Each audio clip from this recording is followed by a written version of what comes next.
There is a growing civil war between Fox News and Donald Trump. Fox News increasingly seemingly has no choice but to report the American economy is contracting. The stock market is in chaos. The tariffs are throwing businesses for a loop.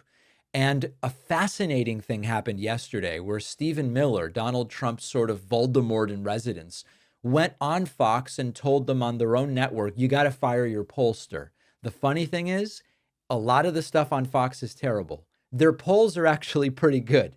Let's take a look at how it went down. He's sort of underwater, and particularly on the economy, tariffs, and inflation, he's well underwater. You've still got some work to do in that front. A lot of people think that he's spending too much time on tariffs and not enough time on the economy and lowering prices. What do you say? Well, I don't want to make things awkward for you, John, but it is our opinion that Fox News needs to fire its pollster.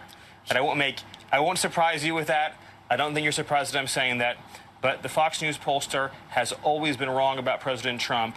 They were the ones that said all summer long that Kamala Harris was going to be the 47th president of the United States. So, you know, he's lying about everything. First of all, polling did not say all summer long Kamala Harris is going to be the next president. And in fact, when I would look at the polling, I would go to my audience and say, the polling seems to say Trump is going to be the next president. But this is where we are right now.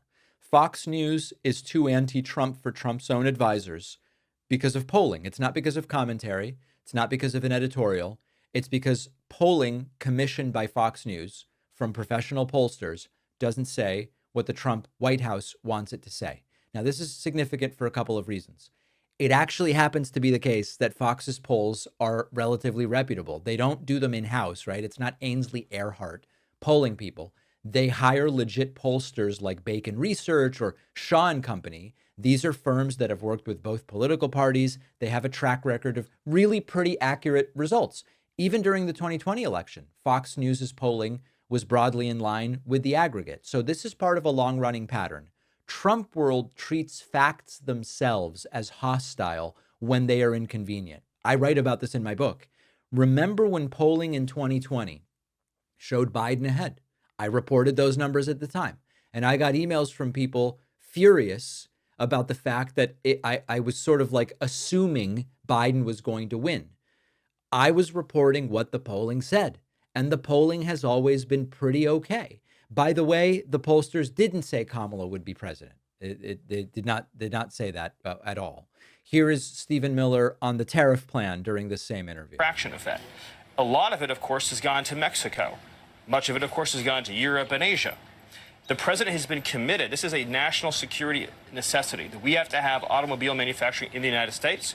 His tariff plan is the reason why, the only reason why, the automobile industry has a bright future in this country. If not for his 25% tariffs on automobiles, we were going to be years away from the complete destruction of the American automobile industry. So get ready tonight for a very big announcement. Yeah.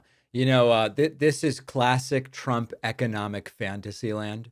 Were it not for Trump, the auto industry would have been destroyed. The truth is that the auto industry, like every other sector, does not operate in an isolationist vacuum.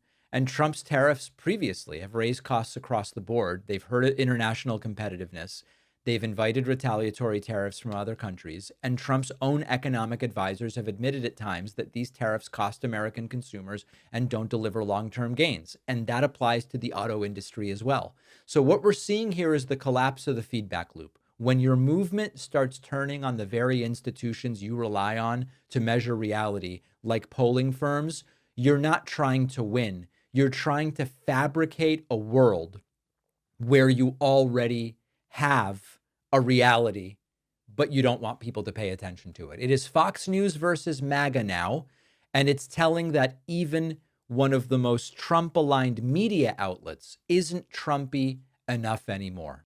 After researching, writing, refining, The Echo Machine, my book, is finally out. This is not just a book about how American politics got so broken. It's also about what's happening right now and what we can still do to stop things from getting worse. Trump's been back in power. The results have been even more catastrophic than many feared, with targeting of political opponents and gutting democratic institutions, laying the groundwork to even further consolidate power.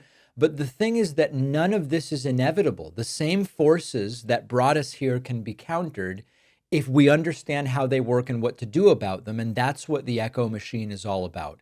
Some say that without corporate media backing, books like this can't succeed.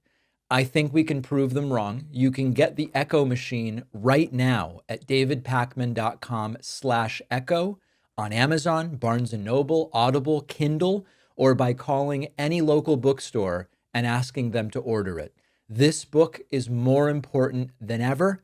If you care about what happens next, and I do, check out the Echo machine today at davidpakman.com/echo.